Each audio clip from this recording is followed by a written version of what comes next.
We are going to talk about, dun dun dun, my favorite subject in the world, component-driven architecture. And one of the things that I want to call out here is that when it comes to application development, there's a quote that I have in the testing slides about complexity. And one of the things that they're talking about is that complexity comprises of really three main things: managing of state, flow control, and code volume. With managing of state being kind of the primary driver for complexity, and then control flow and code volume being kind of like byproducts of our inability to be effective. And what I like about component-driven architecture is that at a kind of a meso or kind of mid-level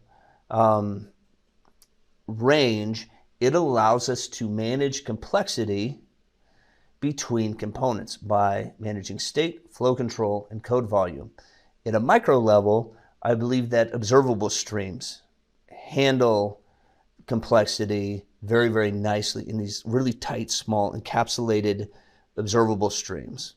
And at a kind of a macro level, that this is where like NGRX comes in and handles very, very, very, very nicely managing of state, flow control, and code volume.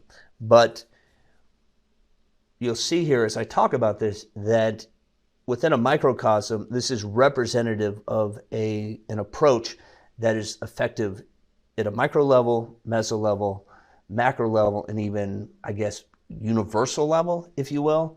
But it's, when we talk about component-driven architecture, just know that it's kind of, it foreshadows, or it is a pattern that has a lot of implications outside of just component communication. So, brief history of Angular.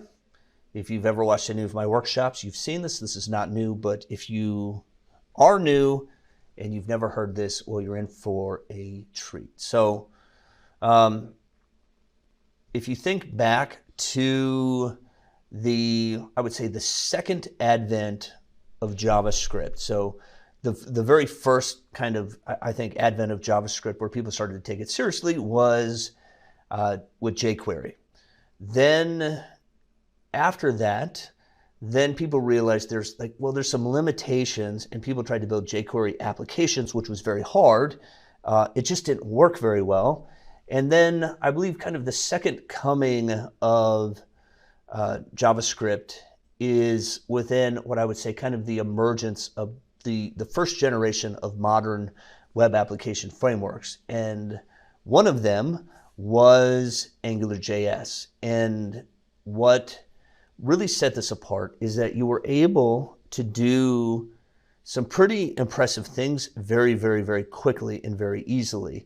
That I think, I haven't been to the AngularJS site in a long time, but in just a couple lines of code, I was able to define a property and then bind to it in my HTML, change that property, and the HTML would automatically update. That was like a really big thing a couple years ago. Being able to have two-way data binding that just worked was a really, really kind of a shiny, cool party trick. And so you had a tiny app that really consisted of a very tiny view and a tiny controller.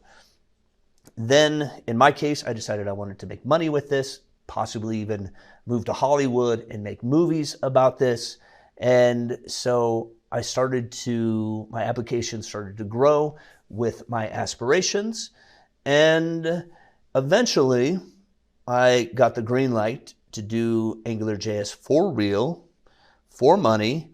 And so I'm just in my mansion in Malibu, and I've achieved everything that I want. And I'm laying there in my bed with my snakeskin rug, and I realized that, like, I'm dying inside. That in all seriousness, that these applications had grown to where what seemed to be like this really cool novel thing is we had essentially painted ourselves into a corner. So yeah, we kind of had this huge mansion in Malibu style application, but it was just untenable. So back to me laying in my bed in my snakeskin comforter, and I was in a problem. We were in a problem that this was a real issue, at least within the AngularJS community, is what do we do about the fact that we're writing applications where we have one view, one controller, and they're literally, I've seen them like controllers that are 5,000 plus lines of code. How do you work with that in a team to where it's like, okay, you need to work in the first 1,000 lines and I'm going to work in the last 1,000 lines and don't touch anything else. So it was almost like if you've ever done any real-time document editing on like Google Docs, that's kind of what it felt like, but with code that had to compile and work. So let's just take a moment. Let's appreciate this because that's the place that we found ourselves in. And there emerged two kind of reasonable approaches to this. The first one was to create named routes. And so you had these named router outlets, if you will, in your application, like maybe like sidebar, content, footer. And what that would do is then load in a controller and a template. So you still had that pair, but it was going into a route. And another, I think, more that began to gain more momentum over time was to just create directives that would encapsulate certain functionality that you would then attach to pieces of the page. So you would have like a sidebar directive, a content directive, which was, in a way, it just kind of foreshadowed where we ended up with Angular with, instead of directives, we used components. So any Angular application, and if I'm being honest, I believe that this is pretty much like any React application and probably any Vue application, you know, potato, there may be some differences, but I know at least when I write React, this is the same exact approach that I take. In fact, a lot of the ways that we think about components is because of the work and the innovations that React did in that space. So I pour out champagne on the ground for the React team for really bringing components front and center into the public consciousness. And this helped us solve a couple of things. One, the problem of structure, as well as the problem with communication. So remember, complexity is managing of state, flow control, and code volume. And by solving the structure issue, that it helped alleviate some of the code volume problems, but also by giving us a clean way to structure our code, but then establishing ways for us to communicate, this helped solve a communication problem, which falls firmly under the flow control category.